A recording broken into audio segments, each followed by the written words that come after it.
İtaliyada istehsal edilmiş güllə formalı Italo qatarı saatda 360 km sürətlə gedir.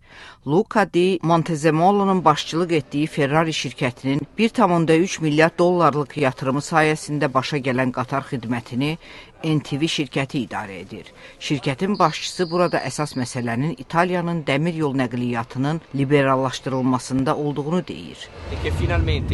Nəhayət İtaliya vətəndaşları və xaricilərin seçimləri olacaq və ölkəmizin ən böyük inhisarçı şirkətinə son qoyulur.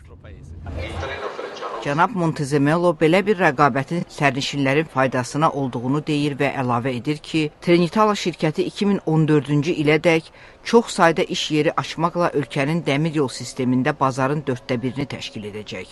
Nəqliyyat ekspertləri iqtisadiyyatın tənəzzüldə olduğu bir vaxt yeni qatarların duruma müsbət təsir göstərə biləcəyini deyirlər. Luis Universitetindən professor Matteo Caroli. Biz hələ də Avropa dəmir yol sistemində Almaniyadan sonra ikinci yerdəyik. Mən bunun dəmir yol sayəsində yaxşı nümunə olduğunu düşünürəm. Digər Avropa dövlətlərində olduğu kimi bizim də maliyyə problemlərimiz var. Lakin bizim şirkətlərdə rəqabət güclüdür. Bu layihə baş naziri Mario Monti'nin olduğu İtaliyada iqtisadiyyata gətirilən yeni ambisiyadır. Baş nazir Monti, proteksionist həmkarlar ittifaqının nəzarət etdikləri süst iqtisadiyyatı dirçəltmək üçün aqressiv ölçülər götürməkdədir.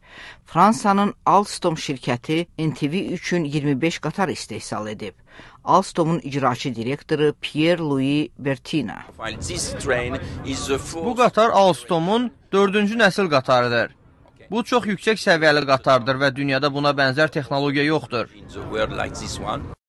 Qatar özünün dəri oturacaqları, böyük pəncərələri və film ekranları ilə öyünə bilər. Bu qatarda 3 sinifə bilet almaq olar ki, bu da sərnişinin hansı səviyyəli vaqonda səyahət etməsindən və nə qədər pul xərcləməsindən asılıdır. NTV şirkətindən Giuseppe Banolo burada yüksək keyfiyyətin də əsas olduğunu deyir. Qatarda yüksək texnologiya, pulsuz Wi-Fi internet sistemi və dünyada doğrudan da analogu olmayan notebook vasitəsilə peyk televiziyasına qoşulma imkanları var.